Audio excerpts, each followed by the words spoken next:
The Daily Read. Your source for news, politics, sports, and all things trending. Here's your host, Marcus Gentry.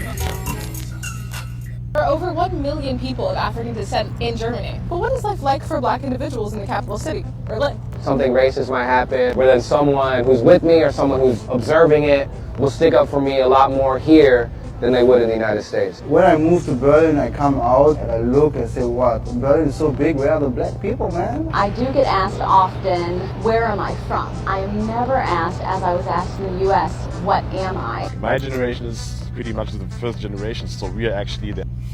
Welcome to the Daily Read, and I am your host, Marcus Gentry. Today, we're going to start a new show.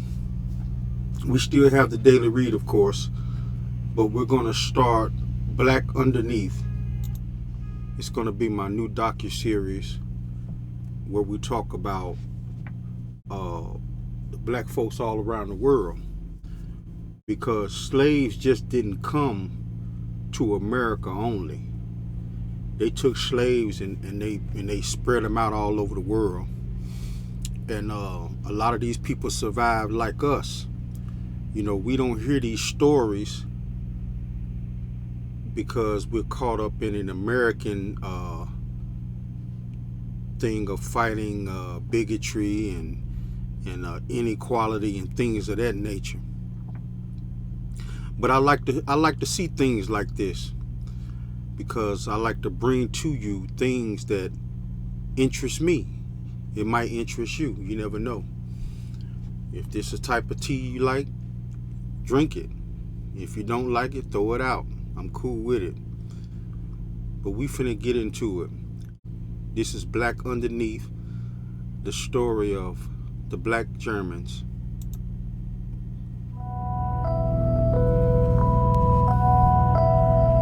We see being German as something defined by skin color. Being German means being white, and those who aren't white are essentially newcomers and don't have the same right to be part of society as white people. Wie weiße Menschen.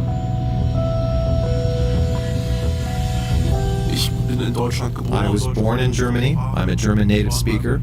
I've been to Africa once in my life as part of a package tour. If you notice, this guy right here, he looks like, you know, somebody's cousin down the street. Many of these Germans, and they are Germans, people, make no mistake about it, they Germans. But many of these people, I don't think even speak English. And they have a rich history like us here in America, that they're still fighting for rights and things of that nature. Like I said, let's get back into it. I love watching docuseries like this. It doesn't get more German than that.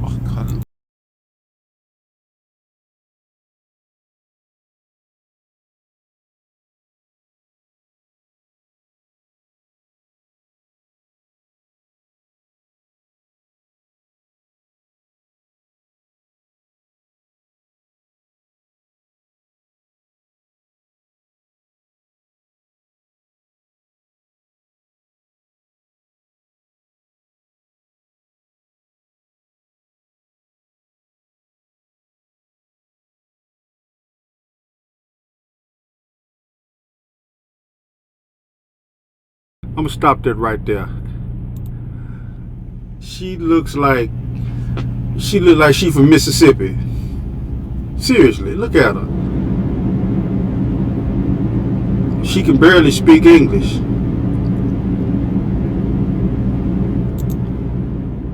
You were there. I think that's a very important part of the answer. Society here must take responsibility for what happened in its history. Für das, was in der Geschichte passiert ist. This is exactly the right moment to look at black German history, and how it's always been a part of German history, an important part.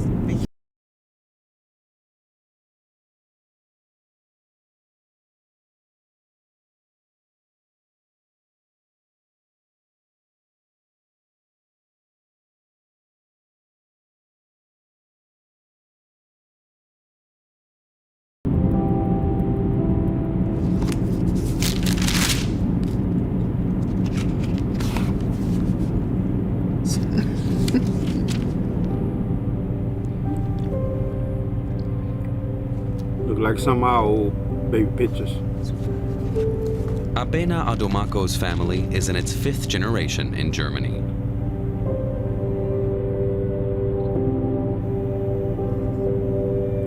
These lovely old photos.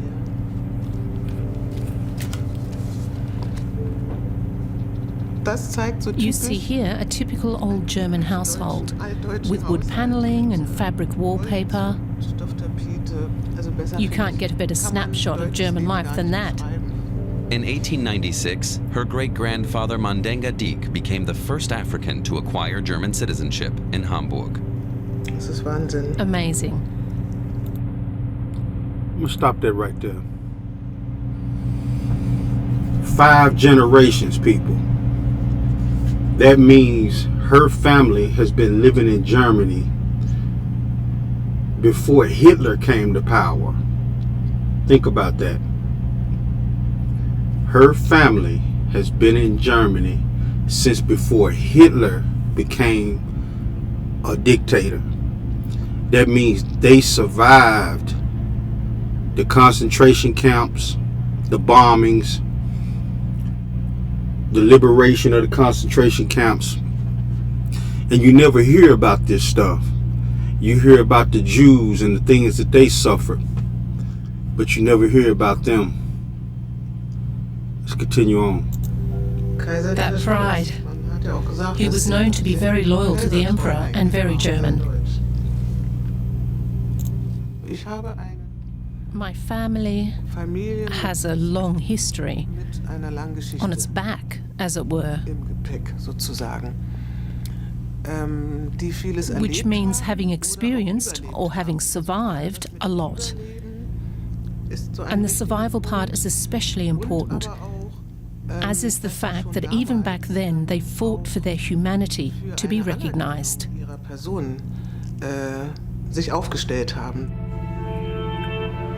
At what became known as the Berlin West Africa Conference in 1884, the European powers carved up the continent among themselves, without African participation. Germany then also became a colonial power, ruling over Togo, Cameroon, German East Africa, and German Southwest Africa. Even before the 19th century, Germans had been profiting from the slave trade. Now, colonists seized entire territories, culminating in a genocide in Namibia in 1904. Meanwhile, growing numbers of Africans were arriving in Germany. Robbie Aitken is a British historian who researches the history of Black Europeans. The colonial period is important for the emergence of a black community because it was the first time that hundreds, if not thousands, of black people were able to come to Germany. Notice, people, how he says, come to Germany. But they came to Germany in 2 ways. The first way was as slaves, just like we came to America. But you got to realize this, that a lot of European countries released their slaves decades or years before America had the Civil War. I think Abraham Lincoln, if I'm correct, if I remember correctly, asked Europe what should he do about the Civil War.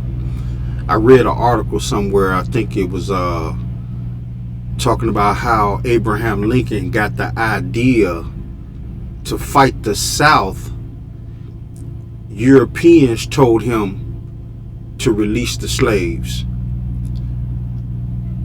which sparked something in him to do that, because you know, a lot of people give him credit for emancipation and all of that, but like I said, he was fighting a war, and the South would have been able to use, just like slave labor, they would have been able to use the black slaves as foot soldiers. So by him releasing the black slaves in the South, You know, it started a lot of uprisings. It started a lot of defections. It started a lot of people leaving the plantations and running off and joining the military in the North. And you still had blacks fighting on the Confederate side. But Abraham Lincoln, he really got that idea of releasing the slaves from the Europeans, because like I said, the Europeans ended slavery years before America did. Let's continue on. They came for many different reasons. 700 people, for instance, were brought over for the human zoos that toured Germany or across Europe.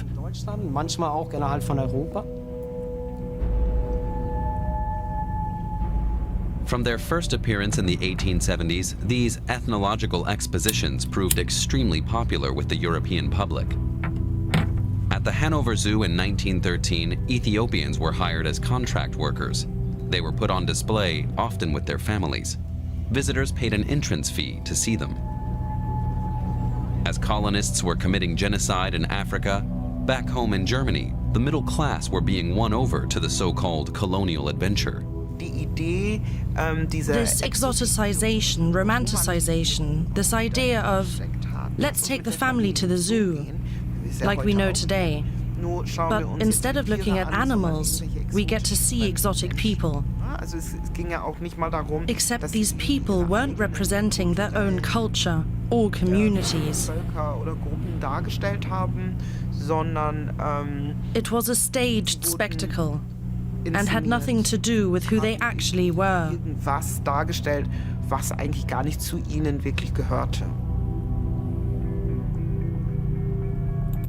Stage spectacles.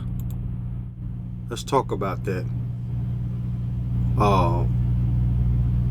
You know, Africans had their own cultures, but to make the ticket sales, some of the white Germans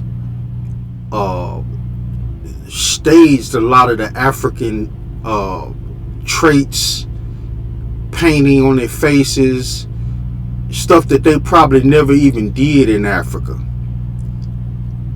And then maybe they did bring some of their traits and things that they did in Africa with them, but to make a spectacle, the Germans added a little extra.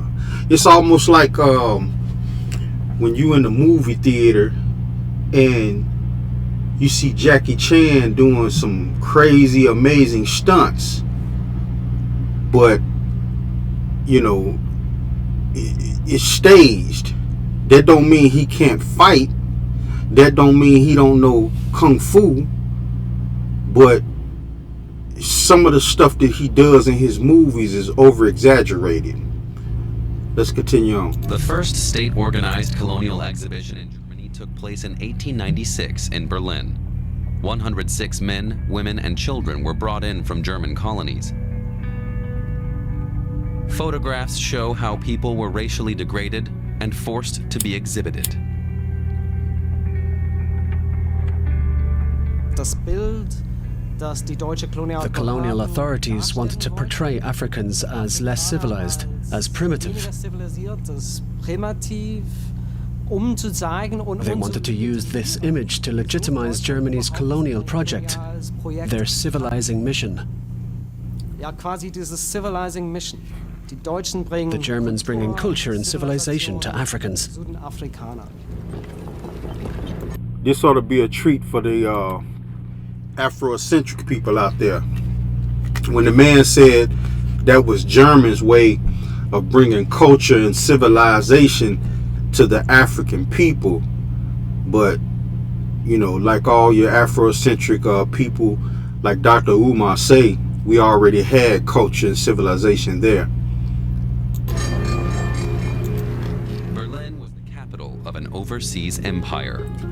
The colonial administration needed craftsmen, translators, and other specialized personnel. Young Africans were brought over to Germany for training, most of them men, and drawn from the African elite. Some were still just school children. Their parents paid considerable sums for their education. The new arrivals called one another compatriots. but they were not foreseen as a permanent part of German society.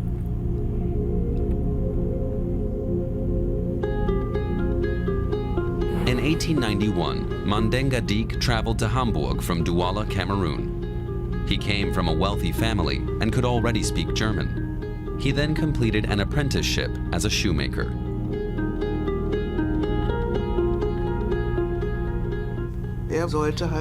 He was expected to demonstrate his shoemaking skills in the big shop window. That made him feel like he too was on display, which made him feel very uncomfortable.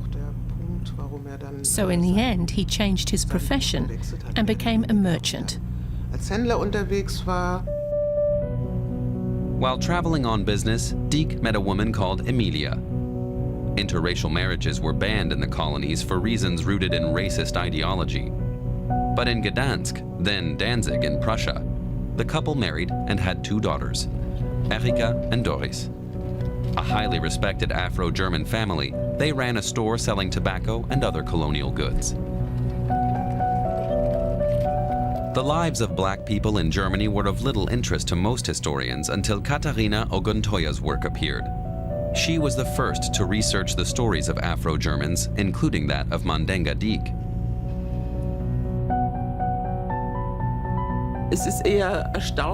I was astonished to discover that he was granted citizenship. I suppose it was so early on that there weren't yet objections from the colonial administration. Most of the people who applied later were rejected.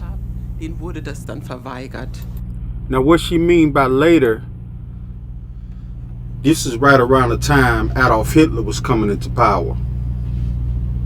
Now, remember, these people have been in Germany for 5 generations. And Hitler and his party were the ones who started all the racial hatred with the Jews. And from what I'm gathering about this story, they included the minorities, the blacks, in it. But you don't hear about these stories. Let's continue on. After the First World War, German imperialist expansion was brought to an end, at least for the time being.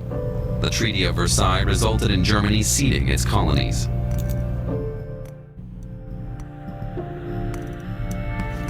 At the same time, French troops occupied the Rhineland. Among their ranks were African soldiers, which German nationalists saw as a humiliation. They launched a racist smear campaign, calling it the Black Shame. That propaganda in turn fueled racism against all black people across Germany into a far more dangerous form.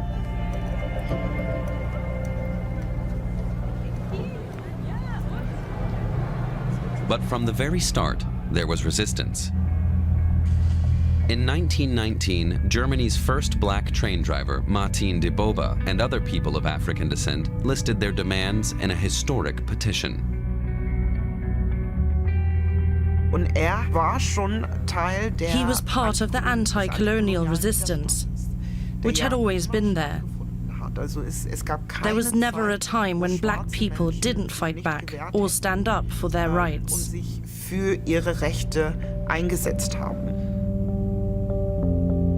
Natasha, I want to say something about that real quick. That man's story sounds almost similar to Martin Luther King Jr.'s story. Remember, he died going to Memphis to protest about the bus drivers. It was something going on with the pay and the inequality with the bus drivers in Memphis. And this is almost similar. But like I said, we never hear about these stories. Let's continue on. A. Kelly is a scholar and activist who has documented the lives of people who brought about change in black German history. Although Martin de Boba had sworn allegiance to the Weimar Republic, he wanted to achieve something new with the petition: equal rights for black people. 18 Africans living in Germany signed the petition to the German parliament.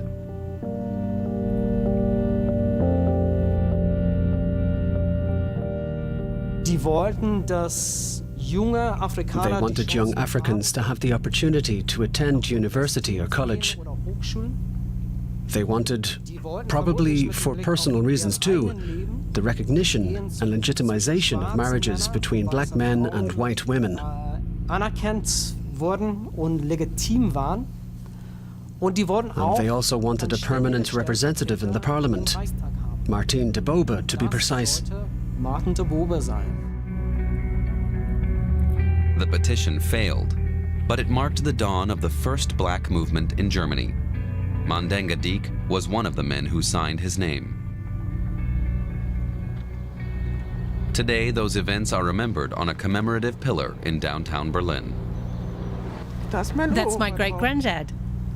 I think it's fantastic, historical. It's such a good feeling to know that my great-grandfather was also part of the fight.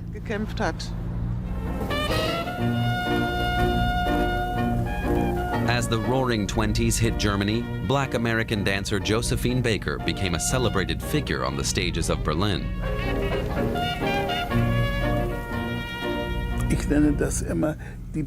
I always call it the grass skirt era.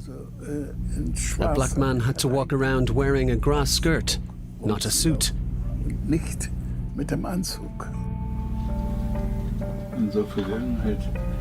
Born in Berlin in 1925, Theodor Vanya Michael was one of the few surviving black witnesses of the Nazi era, until his death in 2019. As a child, he was put to work in the circus and in the so-called human zoos. He hated being gawked at, or when complete strangers would run their fingers through his hair. I want y'all to look at these people. They don't look nothing like the Africans of that era looked. Like I said, this stuff was staged. These people look like a cross between Native Americans and what white people would think Africans would look like. You got to remember, these people were actually born, some of these people were born in Germany. Like the man that just passed away in 2019, he was born in Germany, but they put him in the circus anyway. So he probably never even knew how Africans actually looked and acted. This is crazy. Let's continue on. Things got even worse with the introduction of the notorious Nuremberg race laws in 1935. Colonial migrants were stripped of their citizenship. Theodor Vanya Michael was issued an alien's passport and was rendered stateless. He lost his job at a hotel. Finding work became nearly impossible. One of the few exceptions was a niche market, the movies.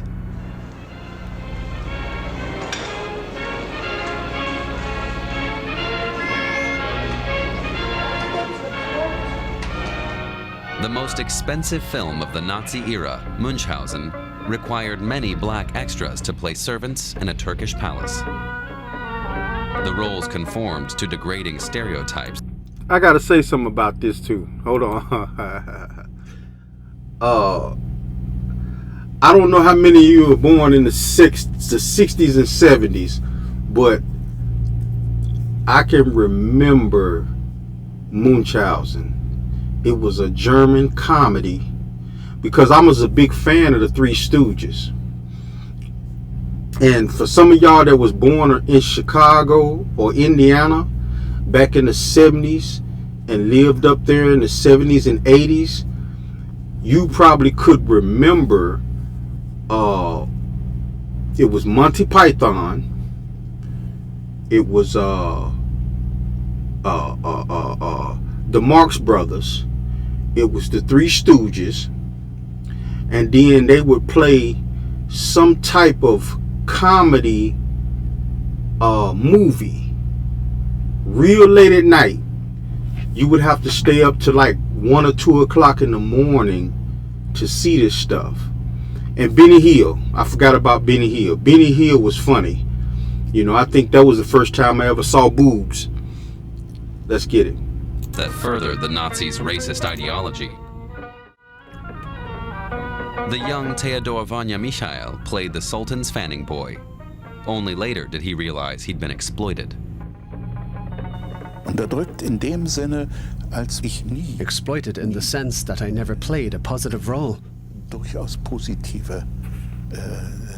I was only ever decoration.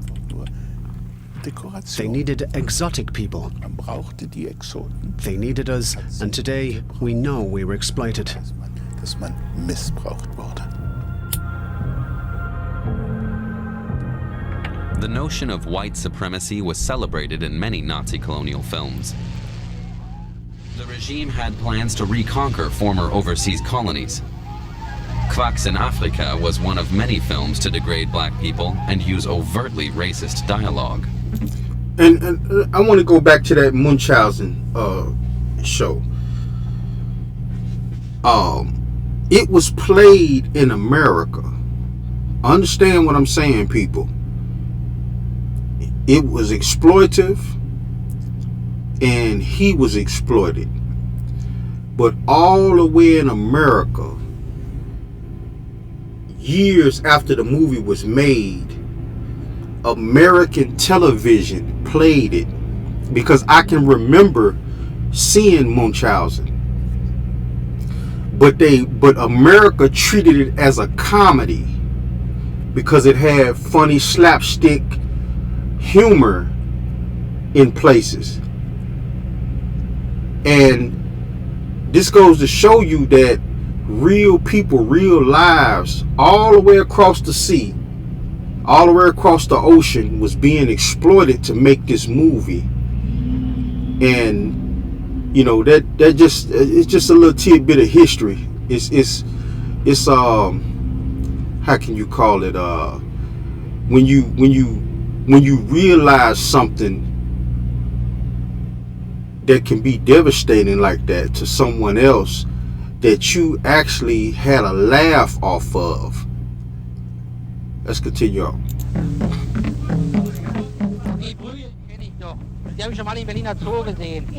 this clip, the protagonist gestures to the people approaching and says he's seen them before, quote, at the Berlin Zoo. Afro-German actors were routinely cast in such roles. The medicine man was played by Louis Brody, the grandfather of Abena Adomako. My family and a large number of African people here only survived the Nazi era because they were needed for these German colonial films. Wow. From 1939 onwards, daily life became increasingly dangerous for black people. The Deeks were among many families who lost their home and had their passports revoked. Mandenga Deeks' business went bankrupt. Interracial couples faced persecution. Around 400 children fathered by black French occupying troops were forcibly sterilized. Many black people were forced to go into hiding. At least 2,000 were killed in concentration camps.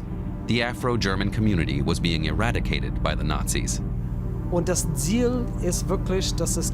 aim was to ensure that there wouldn't be another generation of black people in Germany. And more importantly, that there would be no black Europeans. Wow. That's some devastating stuff. That's devastating. Can you imagine your wife or you being forced into sterilization?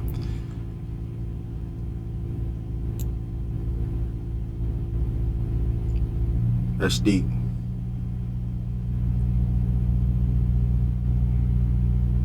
That's deep. We're going to get into this first commercial break, and when we get back, we'll go back into it. The business, motherfucker. The Daily Read.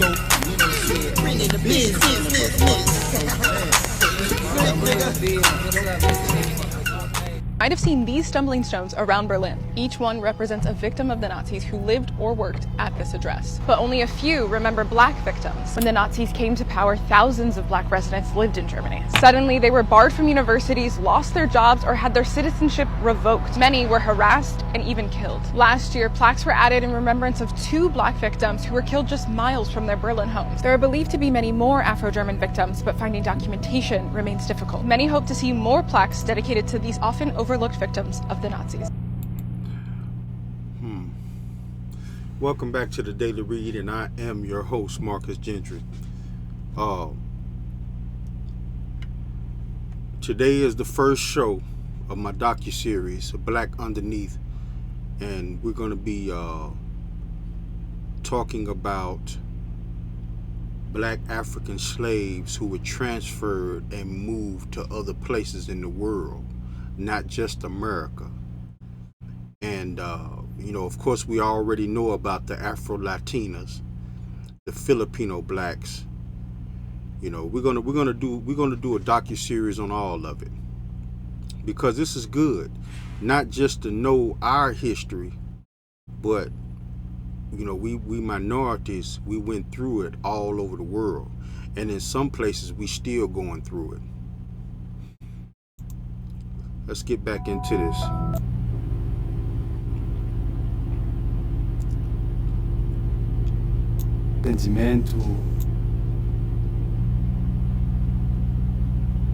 This right here is I want to get to her story. She's a senator, I think. The first Afro-German deputy speaker of a regional parliament. 3 years later, she became the first black state minister. From an early age, She looked mean as hell. She looked like my niece. She looked like she finna tear something up. you're reminded of the fact that you don't look like everyone around you. Adults especially make you feel that. They're itching to know where you're from. You're 6 or 7 years old and think, I live here. And you don't ask yourself all these questions about identity or ancestry. Aminata Touré was born in refugee housing after her parents fled Mali in 1992. At the age of 12, she became a German citizen. As a student leader, she showed an early commitment to combating discrimination. Today, as a politician in the Schleswig-Holstein State Parliament, she tackles structural racism in public institutions and society. Tell us about your racist experiences, I'm often asked. And usually I have absolutely no desire to do so, for 2 reasons. Firstly, because many believe that these experiences are individual. They start to excuse it and tell me they're coincidences. Coincidences that have been piling up for 26 years. I've heard it so often. Miss Touré, you're always talking about racism, but you yourself have made it to deputy speaker. And I think, what does that have to do with the fact that at this very moment, someone somewhere is probably having problems with immigration authorities or being racially abused on the street? This pretending that these issues are all fixed just because you have some individual figurehead is very problematic. Today, 1/5 of all Germans have migration backgrounds. Aminata Touré encourages minorities to become politically active. I think we should do that here in America too. Rearing our kids up to be senators and congressmen. Of course, we already have minorities, Hispanic and black, that are senators and congressmen, but not enough. Because when you look in these state houses all across the country, you still see majority whites. Most of us blacks, when we get into politics, we go for the big dogs. We go for the big positions, Congress or senator. But politics, okay, I can be harsh sometimes on other levels, but when I'm talking about politics, I'm gonna try to be precise as I can. When you're dealing with politics, everything is on the ground level. The mayors, the city councils, the governors, the lieutenant governors, those positions are a lot of times overlooked by us minorities.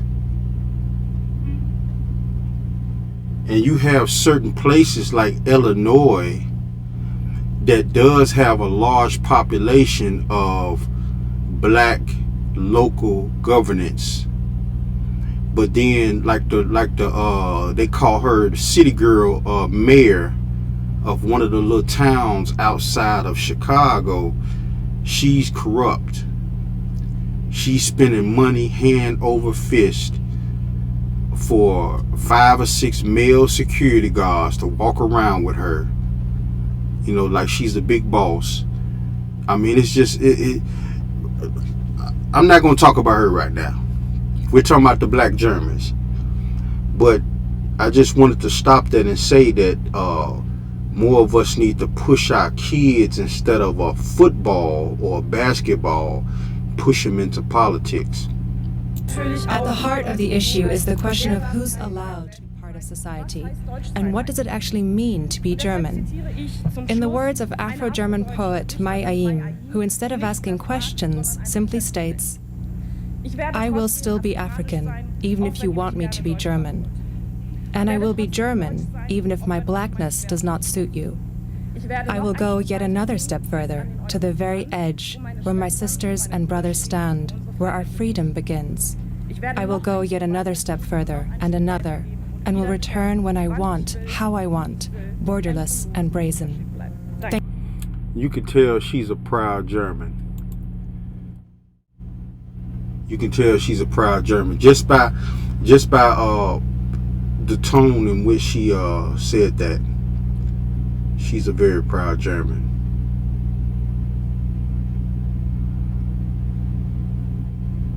There's another story I wanted to get to. This guy right here. He's one of Germany's top rappers. And he looks so much different from the rappers of America. Let's get to his story. Can you imagine that? These photos of her look like 80s photos. Can you imagine in the 80s? Because if you were born in the 60s or 70s, you started going to school in the 80s, okay? And right around that time, we was busting white kids' heads for saying nigger. We would bust their heads. So her photographs look like they were around the 80s, the mid to late 80s. And can you imagine kids in America playing a game like Who's Afraid of the Black Man? This is crazy. Look at them. At this time,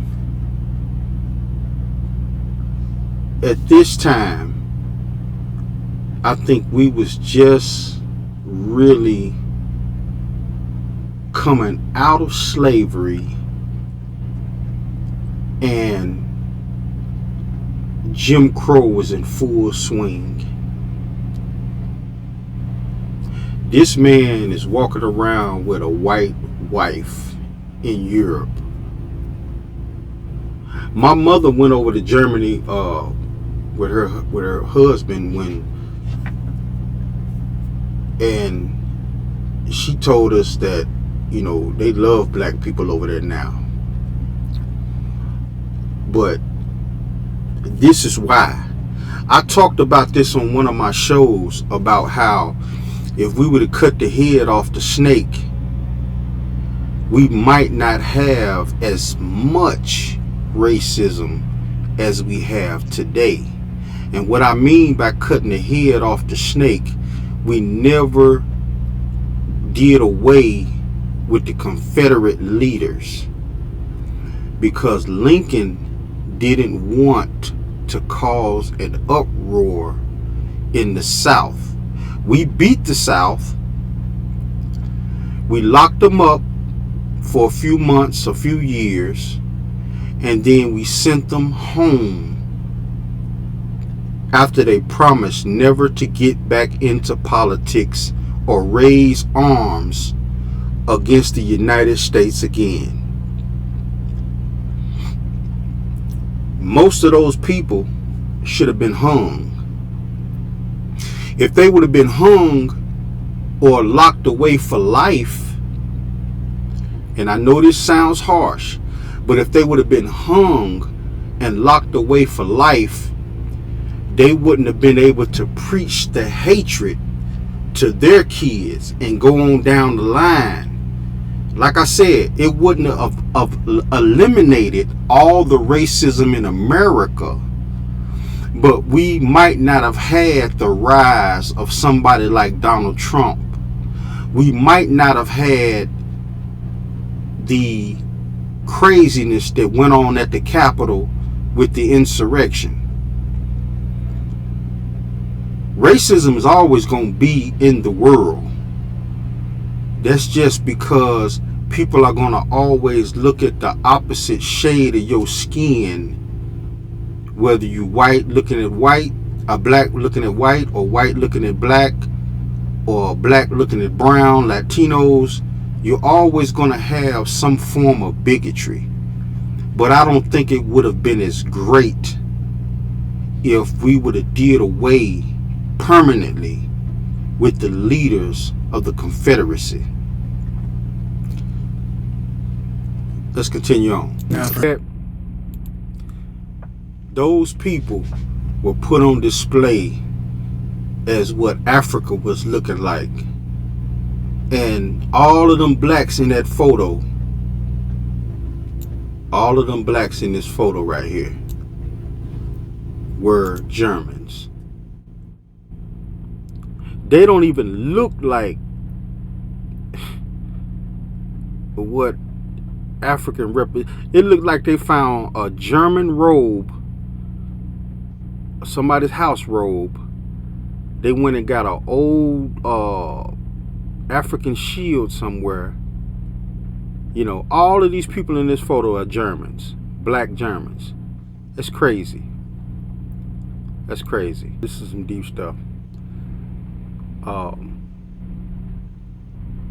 We're gonna, like I said, we're gonna do a document series on this. Every now and then, I'm gonna throw a docuseries in here about you know, blacks around the business, motherfucker. The Daily Read.